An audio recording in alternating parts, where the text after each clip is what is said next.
Let's talk about Browns breakout candidate Mack Wilson. And the reason why we're going to go with him is because Christian Kirksey is no longer there, and also Joe Shobert has left the Browns. So for me, I think that he has a legitimate shot to lead this team in tackles in 2020. And when you really look at way teams think, right, you got to look at what they do at the end of the season.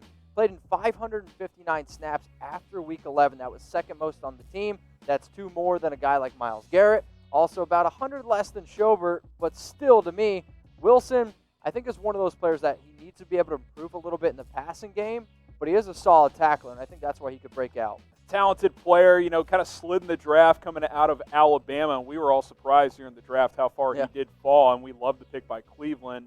We'll see if he can turn out a big season this year. One of the toughest divisions every single year is always the AFC North. I mean, these teams really just beat up on each other. So I'm really curious what everyone has to say on who's going to win this division. If you think it's going to be the Baltimore Ravens, I want you to type BAL.